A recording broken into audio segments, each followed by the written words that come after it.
is the homeland of the Red River Métis.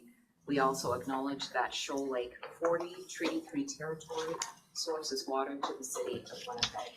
We're committed to working in collaboration and partnership with First Nations in the Red River Métis in the spirit of truth and reconciliation. Thank you. Let everybody know, of course, as a regular board meeting, the meeting is being live streamed. Welcome anyone who's joining us today. A couple of announcements to begin with. First is the door. Come on in. No, I know Jennifer sent out an email earlier, but for those that may have missed it, we want to acknowledge the passing of Elder Jim Bear. We honor Jim's memory with respect and gratitude. He was a very good friend of the Capital Planning Region, a great advisor, and someone who assisted us immeasurably over the years. So I wanted to acknowledge that. Positive side, we want to welcome to our board our newest member, and that would be Janice Lukes from the city of Winnipeg. Those of you remember, Janice has been part of the group and then off the group and part again. And just can't get rid of it. I'll give you the floor for a minute. Okay, so my name is Janice Lukes. I'm a city councillor for the Waverly West Ward, and the way the council works is I was appointed by the mayor to the committee here. I'm very familiar with the work of the committee. I was co-chair in 2014, 15, and then 17, I believe it was. So I've been around for 3 years as part of, the evolution. I grew up on a farm in Gunton, Manitoba. Our family farm is 134 years old. I often go driving around with this guy here and his half ton because it backs up to fancy area Bridgewater that I represent. And I'm really pleased to be here. And I've been following this because I've been involved in it in the beginning, and it's been an interesting thing to follow. And I really believe in the Capital Region. I really believe in the whole participation of everyone and getting everyone on the same page. So I look forward to seeing what evolves in the next few months. Great, thank you. And everyone, at least for one meeting, be nice. Just one though. That's okay. That's then it's okay. open season. I'm in charge of transit, and I can tell you.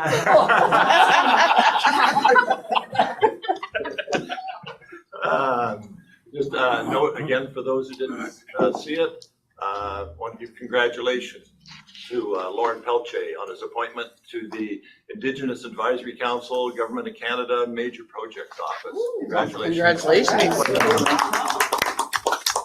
As soon as he got it, I sent him a note, said, "You're not leaving us, are you?" He said, "Nope, I believe in this group, I'm staying on the board." So, thank you. We hope everyone had a great summer. I know everybody's just getting into the fall schedule now and back to council meetings, etc. So, and again, the staff have been busy all summer. So our goal today is just to kind of bring everyone up to speed on what's been going on over the summer with various meetings that many of you have had, plus meetings with the minister and government and progress, because we had a very active and productive June meeting when we identified priorities and moving forward on that. I will say though that as related to the minister, Minister Simard was very pleased to hear that we've got committed members here at the table, and Jennifer will report on that, because we've again reiterated to the minister some of the concerns that you and your councils have raised over the year, the summer, etc., in meetings with them, so that she'll elaborate on those common themes and concerns later. So with that, we'll go to adoption of the agenda. If I can have a mover and seconder. Go ahead. Get those. Pick them out. Make sure everyone gets one so their name appears. Yep. All those in the minutes. That's right. I was there. See, I seconded that. All those in favor? Opposed, if any? Carried. Approval of the meeting minutes for the special board meeting March 20th. We're gonna do both at once. And the June 19th regular board meeting. Do I have mover, seconder, All those in favor? Opposed, if any? Carried.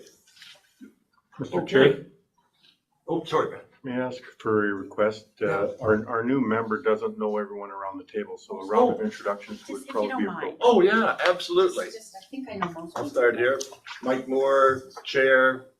We've known each other for Long time. eons.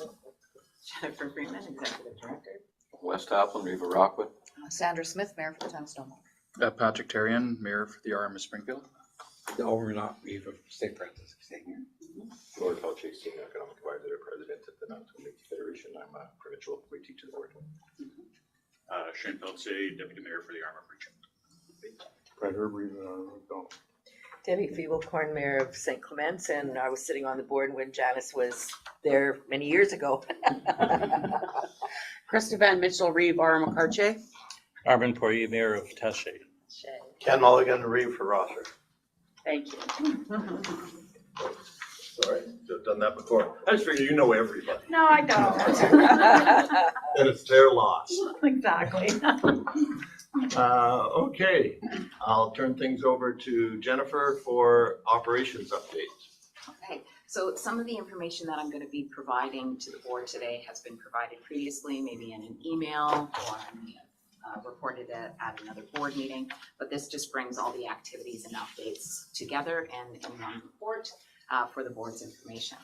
So approval for funding was confirmed by FCM earlier this year. FCM Green Municipal Fund for $160,000 over a 2-year period. Ours is a capacity building project that we're working on, and the details around the funding are at the FCM tab in your package. In July, we received our first installment for our provincial funding.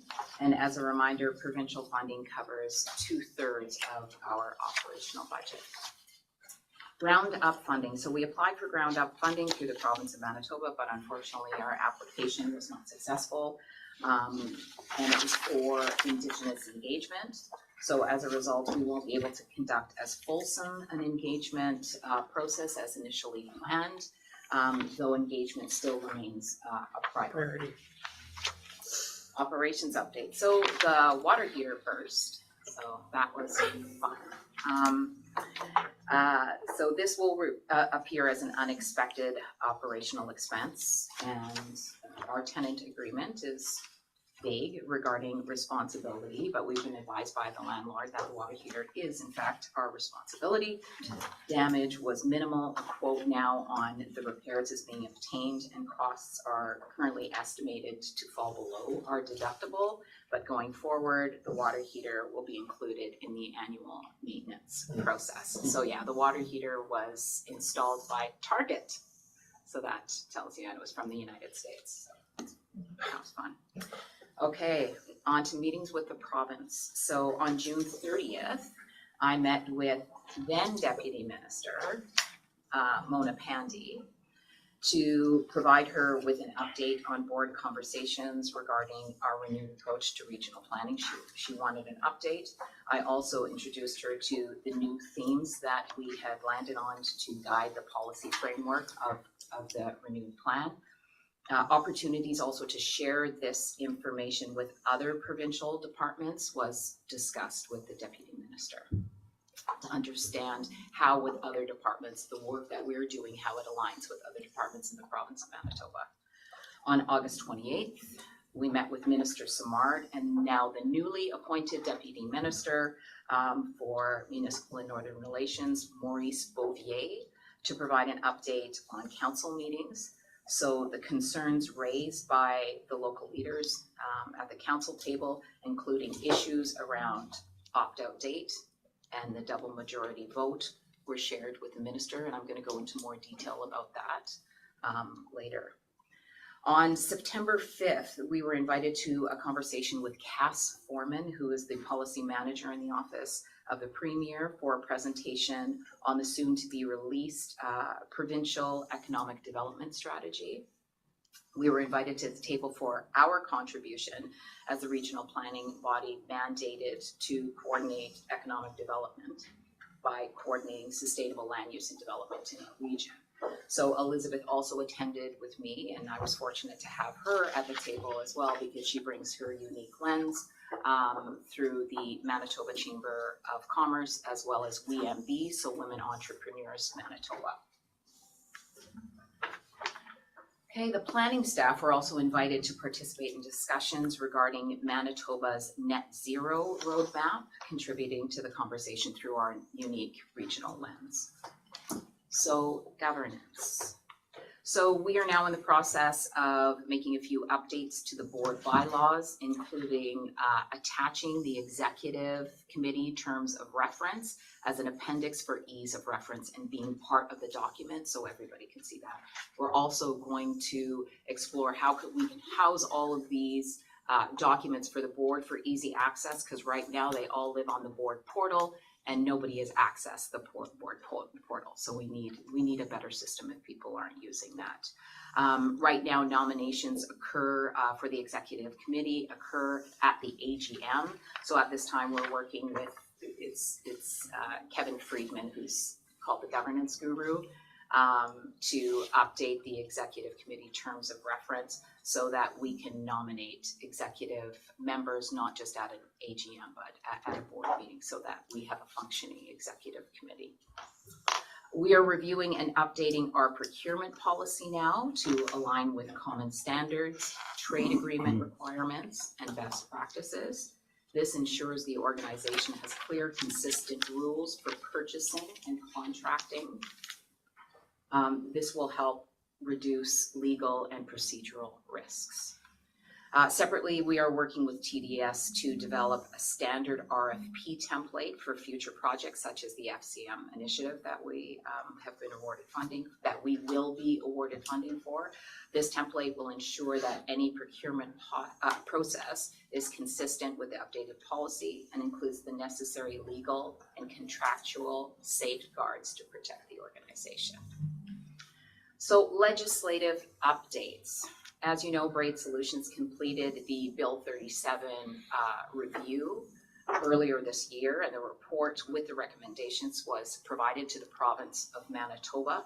So the province is expected to release the report along with an accompanying action plan in October. So this will form the basis for potential legislative changes that may impact the capital planning region. So Stephen Walker has shared these updates in our council, what we call the roadshow, the council roadshows, and has shared the updates on this process with councils as well in his legislative briefings. So the proposed legislative changes are anticipated in spring of 2026. I don't know the exact date for that, but they're saying spring. As a reminder as well, the board provided the province with our feedback as to the recommended changes that we wanted to see in the regulations. And so we're hoping to see that our input is reflected in the updated legislation. Sorry, Jennifer, Yes. you said released by the province in October, but what was the spring that you were mentioning there?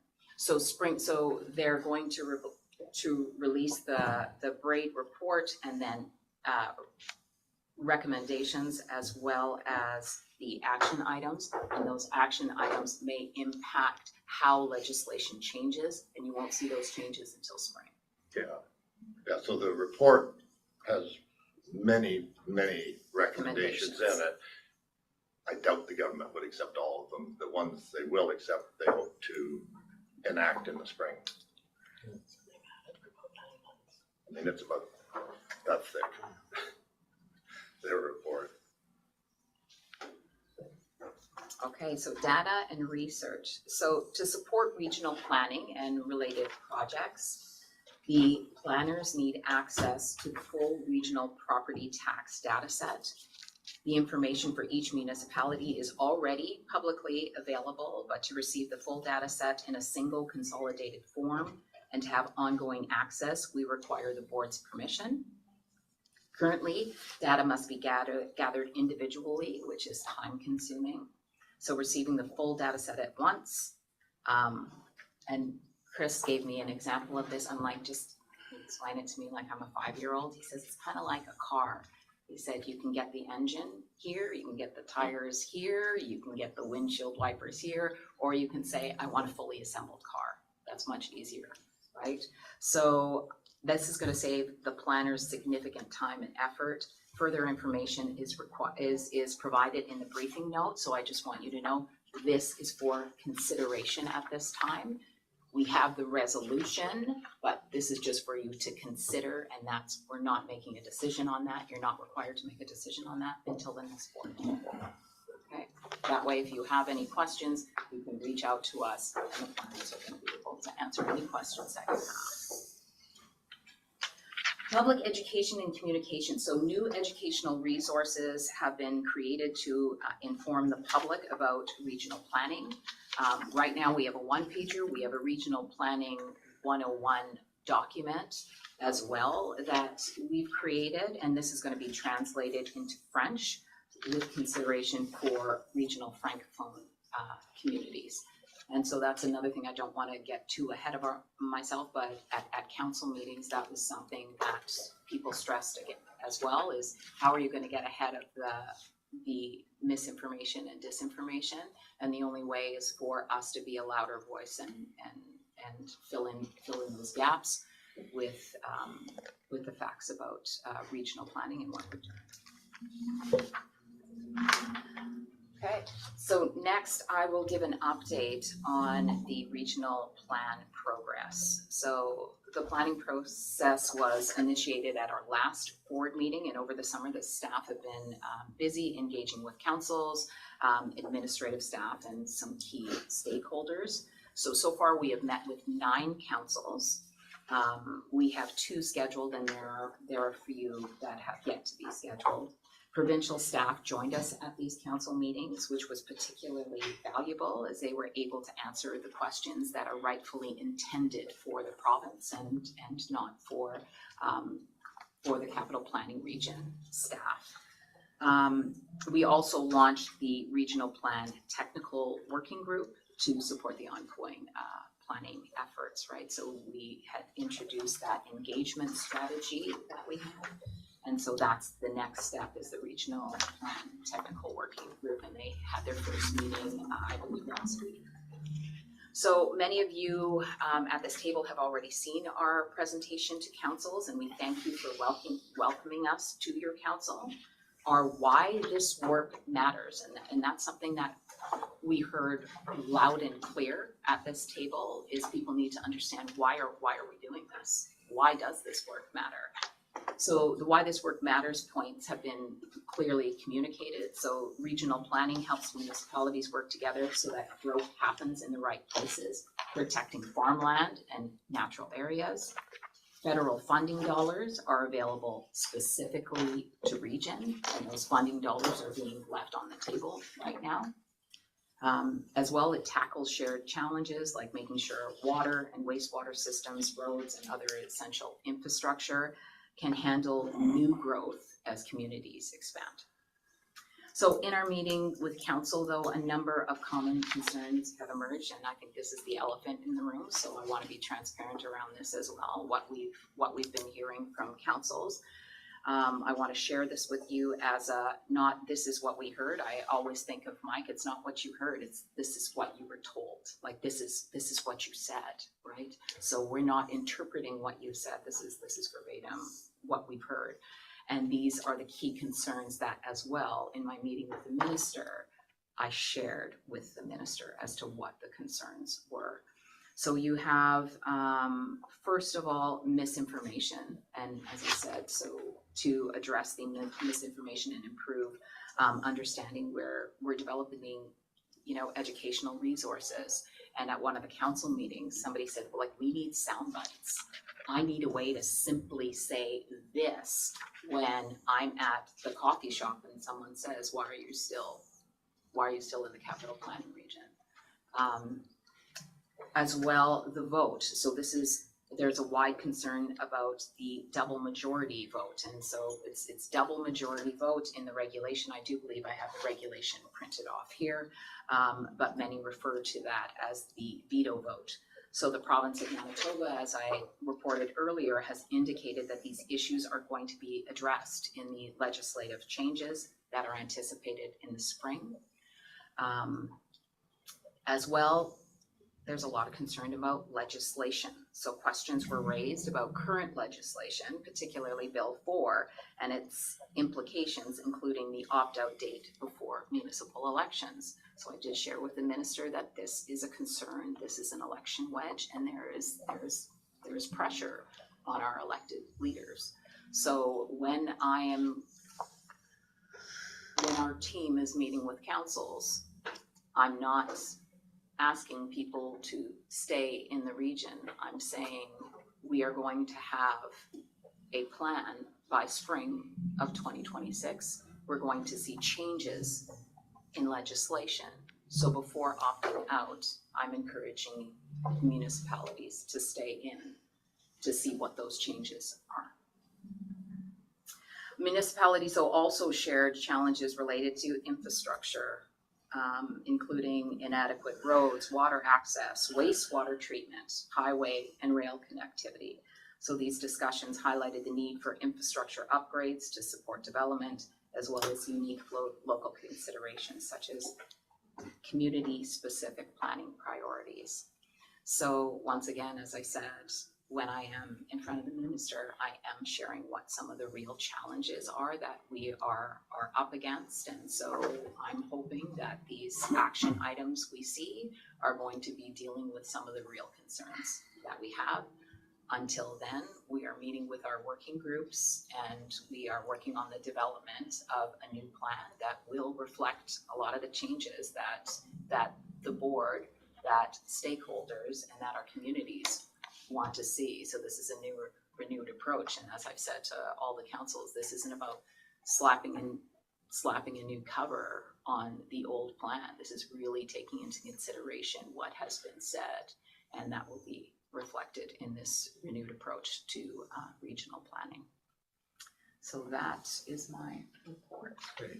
Well, there's a lot covered there. I should have actually stopped after operations before regional plan because there's a lot of information out there.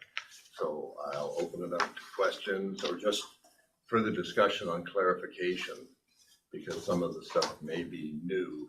So can you give me a little more detail on that, or you know, our process going forward, timelines, anything like that? Yes, Warren. Yeah, thank you, Mr. Chair. So Jennifer, just a question on the procurement changes. If there's been any contemplation or consideration around inclusion of Indigenous procurement as you modify or update the policy, right? So you talked about international trade Yes. requirements, etc. If there hasn't been and there's still room to modify, happy to work with you on that. But Okay. I think maybe for the board's consideration, there's a lot of governments, corporations, nonprofits that are really giving the thought of procurement as a means of tangible action on reconciliation. And so it's just something worth considering, whether you set a notional target or a hard target as a percentage of money you're already spending anyway. There's a strong First Nation or Métis business community here that you can certainly use as suppliers for a variety of things, and it's just something for consideration. Absolutely. Thank you. Armand? Thank you. Good report, Jennifer. But I'm wondering if we could get a copy of that because I can't write all this. I see my colleagues here have been writing all the information. Absolutely. But it was more important for me to focus on your report than write it all down. Yeah. So I would appreciate a copy of your report, Absolutely. please. Thank you. I have a question. The new ADM, Mr. Bouvier, is he as gung-ho and ready to go as Mona Pandy was? Because Mona was a great champion of the capital region. She was.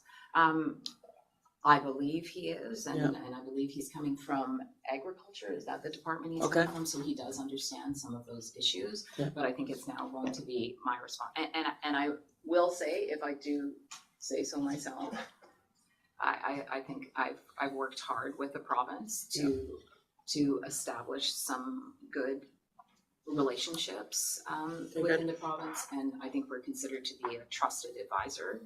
So I will work hard to ensure that the deputy minister understands what's going on at this Good. board table, because he will be advising the minister as well, right? And I think that Minister Simard is a champion of the cause. And I think any staff who might be unaware of or perhaps reticent when you work with Minister Simard, it's full speed ahead or nothing. He's a great supporter.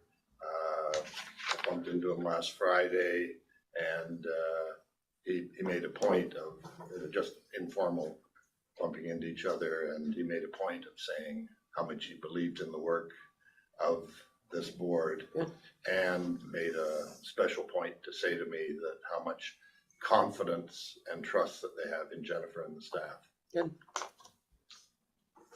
So that I think that I think when you talk to this minister, and you all have at various points, I really do believe he listens. He's genuine. Yeah. Yes. Yeah. Yeah. There's no BS about him. He's solution driven for sure as well. So. Any other questions? Yeah, Janice. And maybe people know this already, but to one of your points, Jennifer, the federal government has a transit funding program that because we don't really have a regional organization, we're really missing out on funding there. And we sort of see the federal government, it's like the housing is a perfect example. You need to change your zoning or your bylaws or your permitting process, or you don't get this money. We're seeing more and more of that. And maybe the municipalities are too, but this transit one, it's like a lot of money that we're having And trying it's to long-term funding as long well. town for 10 years, right? So we're trying to figure out a way to write the application saying we have a regional plan. But anyways, the point is, to your point, I don't know if the group was aware of this or not, but yeah, we're missing out. We, as in us, Headingley, that's sort of, we had studied that transit going out that way as part of the capital region era that I was there. So that's disappointing.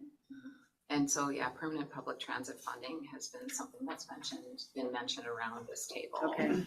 many times, right? Okay. And so we're looking at, because there's so many different options, you know, Mhm.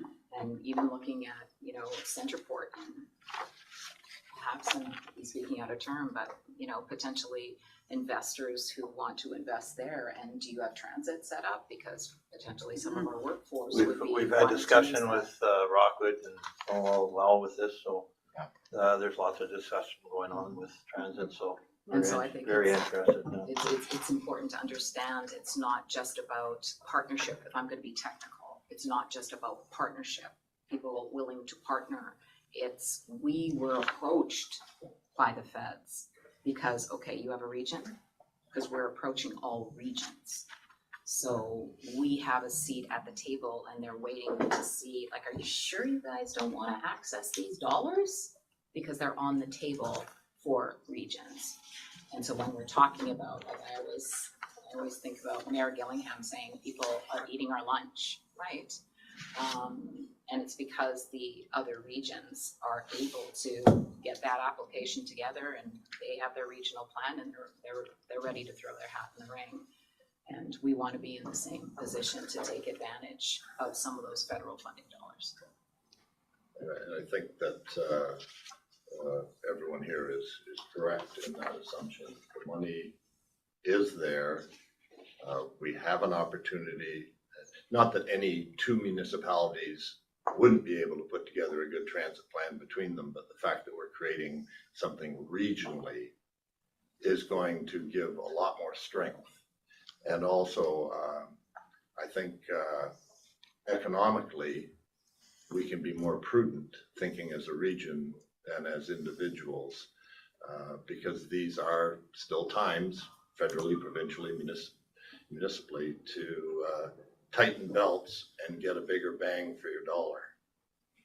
It's coming across, but the dollars are there.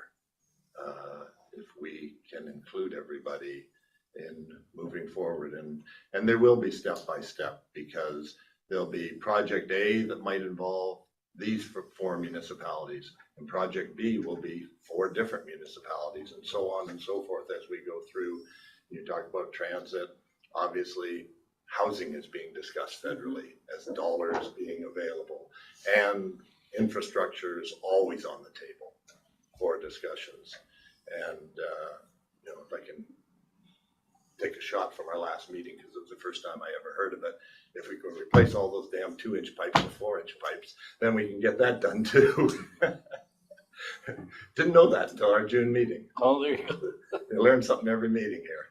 So there's lots of opportunity out there, and we have to be prepared to jump. And sometimes, I was going to say not to put pressure on the staff, but I will put pressure on the staff. Sometimes it's, hey, this funding's available tomorrow. Yeah. It happens sometimes. Yeah. And we have to be active and fluid and ready to go. And then, and on that point, because I think that's really interesting, because we're in, a precarious situation right now. We have 4 municipalities that have left, and when the municipalities opt out, then the contribution fees to the capital plan and region are reduced. I see staying at this table, having people stay at this table as vital to the survival of our organization, but I don't want anyone to feel, well, will our fees go up then when people are leaving, when municipalities are leaving? So we are actively seeking like FCM funding for 160,000. Natalie and I, there was one application that we submitted. She said, Jen, there's funding from wherever it was. Let's throw an application out there. I'm like, absolutely, Natalie, let's do this. When is it due? She said, at 5 o'clock. And we put that application together in 3 hours.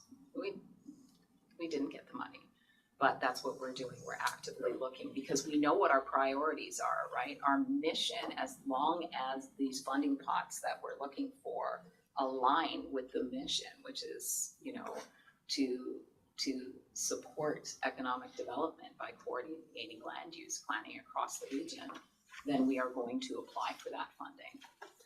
So if we have a shortfall, the GROW program is going on right now. Is there anything that maybe we can apply for as for more funding? I don't know if it's possible. We're looking at additional funding. There isn't a shortfall right now, but we have let this be known to the minister that if we do need the money, it's not that we're going to municipalities. You had a question? Does the group have a strategy to deal with the municipalities that have left, to sort of work with them to be part of it again? Is there any sort of plan to get them back or try to, or are they just gonna wait to see? Well, the minister has sent a letter acknowledging receipt of, and Jennifer has followed up with each one, just acceptance of, pleasure working with you. And I'm paraphrasing, doors always open if down the road. Right. Almost like a exit interview to find out, okay, what Well, no, was but the if reason they, why you left? after the changes in the spring of 2026, there should be a, to see what goes out and, like you say, target them and ask them to come back. Because as in answer to your question, no, there's not a strategy, but maybe that's something that we need to consider to how to keep them engaged, because opting in is still Or aware of what's going on, or like our communication type process, just because it just seems pointless unless there's everyone on board. Not pointless, but I mean, it would be great. They all had different reasons.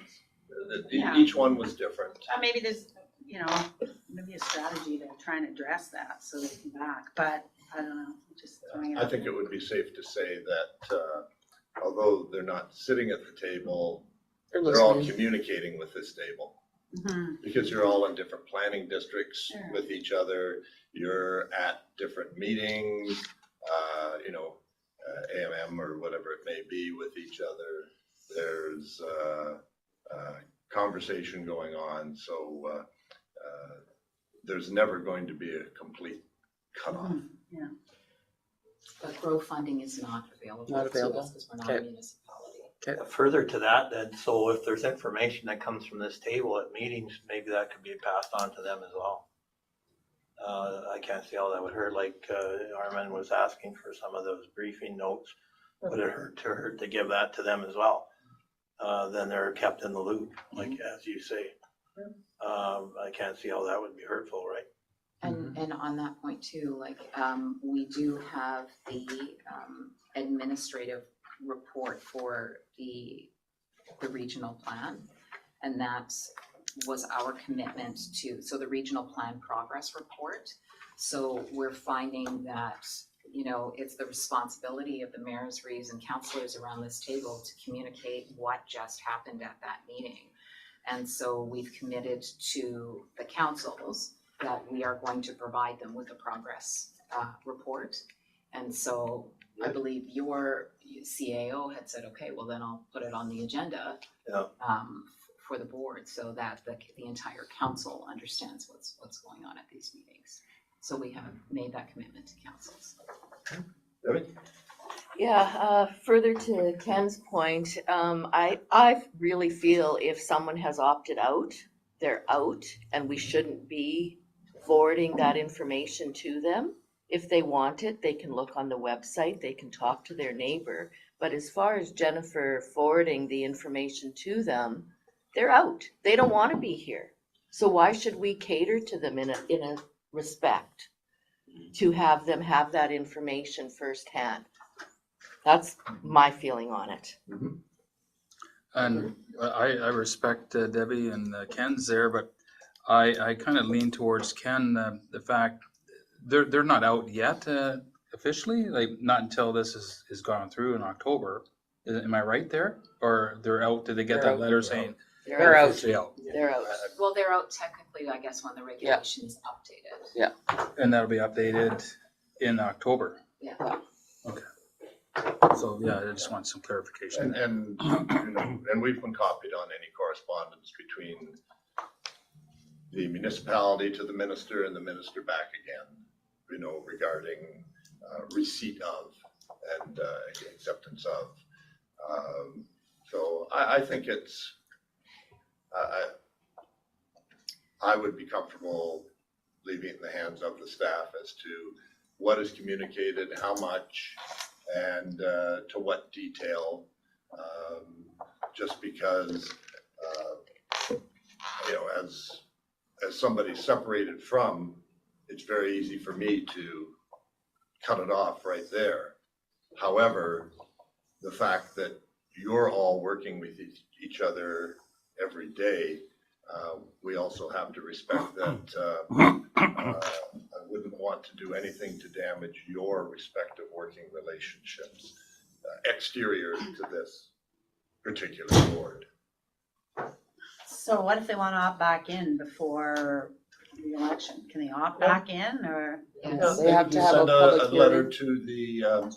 to the minister, and I think if that happened, actually, you raise an interesting point. That's the way that's written right now, and I really don't want to discuss it now because it just kind of came to me, is we should probably have a process at this table too regarding opt-ins.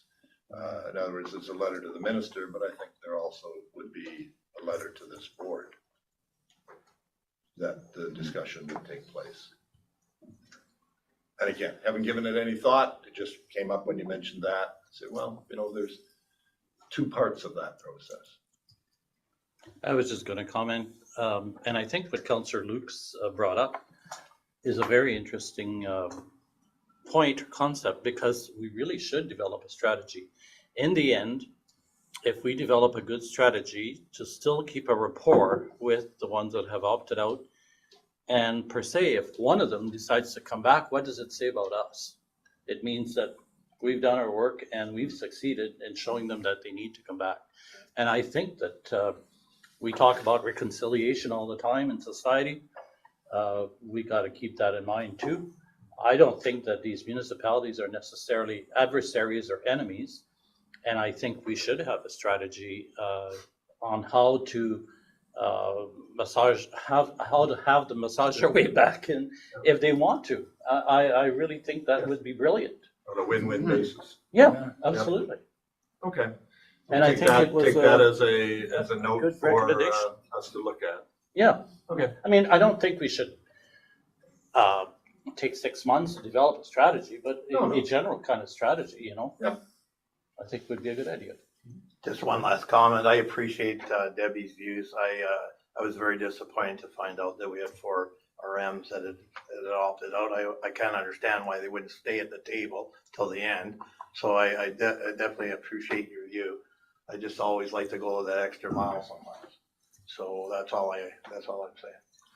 If there's something that we could bring back and bring them back, like Armin just said, that would be one out of 4 come back in would be a great day. And it says something about the way we Right. operate. I think so. But I appreciate what Debbie said, because I was not in a good frame of mind when you find out these people are dropping out either. Well, and as I've said before to the minister and to this board, our progress and our results is what will make people, these 4 or anyone else in the surrounding region, want to be part of the capital planning region. If we are successful in our work, and again, I mentioned that I'm sure the minister is looking at this and saying, I'm gonna set up a northern capital region and a western capital region and a southern capital region and everything else, because I've seen what can be accomplished through regional planning, and I need to do this provincially, region by region by region. What about people that haven't been a part of the region and if they want to become a part of it? We've got a prime example of Woodlands and the town of Toulon. Yep, I think they would have to contact the minister first To see regarding if that. there was something, Yes, because that could be something through Bill 37 change. I'm talking off the top of my head, I don't know, that as part of the Bill 37 changes to be introduced in October, but decided in the spring, that may be something there. that it's opened up. And I don't know. Whatever. I don't know, I'm just supposing there, but it certainly, it wouldn't necessarily be done at this table off the bat. It would have to come through the government who would establish the region as itself. Yeah. Someone else had that, tell me. No, on Debbie and Ken's positions, everything, I agree, but there's a concern I have, and that is sending them the information or the minutes or whatever, it doesn't send them the discussions. So, you know, not being here for the discussion, that's the important part of the, I think, part of the meeting is the discussion and what's said at the table and not necessarily what's said on paper. So it might lead to some confusion and some question about, well, what's this mean and what's that mean? And misinformation, misinterpretation. So that would be my one concern on that. Absolutely. Mr. Chair, just to point out, this meeting is live streamed, so if those municipalities that have left are really interested in staying on top of what we're doing, they could be watching and hearing all of this. They have access. Excellent, So absolutely. that's just pointing that out. Good point. Good point. Very good point. I just wanted to clarify what Jennifer was saying. You had a printout or something you were going to distribute. Was that on the double veto vote? No. What was it you were going to hand out after? I'm going to, so you've received the regional planning progress report, and that's something you can share with your council. I believe your council wanted the process. Okay. I'll be providing you with my notes for the update, but maybe when it came to the veto vote, what I had said that it's in the regulation, it's not called the veto vote, it's called the double majority vote in the capital planning region. Oh, okay. So I wasn't sure what you were, I just wanted to qualify that. Yeah. And I just want to say the talks that you had done, Jennifer, was extremely well done. I just wanted to congratulate how it was done and all the questions were answered. So I actually got the one counselor that's, at least waiting now until the plan, which only makes sense. So just wanted to congratulate you guys for that. It was really well done. Thank you. Okay. On to, who we got? Oh, business arising from the previous board meeting. Did we have anything that needed to be discussed? We didn't have anything on file, but any new business? A lot of updates. We said most of today's updates were, I mean, not to oversimplify it, but we've kind of spent about a year of getting our ducks in a row and passing bylaws and regulations, financial procedures and legal procedures, et cetera, and getting things going. And now, as we go towards the new plan, it's a lot of moving along the work, but keeping the board fully apprised. And I think the council meetings went a long way, meetings with you and your council went a long ways to keeping everybody informed. And we have to continue to do that, whether we meet as a board that month or not. Lots of stuff is happening, and we have to get that out to you when it happens. Because as Jennifer and others have said, misinformation has been our enemy for years. And so we have to reduce that as much as possible. Take away the okay, I had nothing that required going in camera, but someone else did. If we can, Mr. Chair? Yep. What's the process? Going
was the mover and seconder for that, so that was Shane. Shane, Wes. Alrighty. You don't have to vote on that, do you? Yeah. Oh, Yeah. well, it's just a mover and seconder. Yeah. Our next board meeting It's is going to be October 23rd. October 23rd, Thursday morning, 9 o'clock. If there's nothing else, do I have?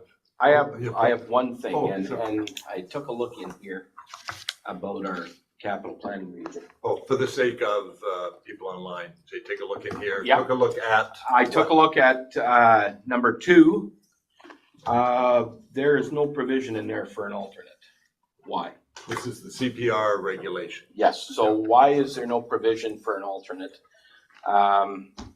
Because if the person can't Zoom, you would still like your municipality to have representation at the table to hear it from the mouth. Yeah, And that so was when- one of the points I raised with the minister for a change in regulation. Right now, the regulations state one person, and if you're changing that person, it takes a letter from the CAO to have a different person, you know, like a deputy mayor or whatever it may be. And our suggestion was, why not have a primary person and an alternate? So that in the event, because sometimes things come up the night before, you're sick, you get in a car accident, whatever. And it'd be nice to be able to have a second person or Have them listed. another person there, yes. I agree 100%. And so that I'm was. not sure everyone else does, but I'm seeing a lot of nods. I think it's a I think good that was- idea. I really do. Yeah, that was one of the things that may have been discussed Yeah, at one of the meetings in 2024 as to some of the changes that we wanted to see in the regulation. Good deal. Thank you. okay. Mr. Chair, I have a question. Yep. Are you planning to come and do a presentation to Winnipeg City Council at all? And do we know when that is, or? No, we would Okay. have to discuss that. Okay, got it. And Jennifer, I believe that you are coming to your municipality. I will have to talk to your CEO. Okay, Yeah, about a date. yeah, we did talk about it, and yes, you are gonna come. Okay. Okay, do I have a motion for adjournment? Just seconded, Sandra, all those in favor?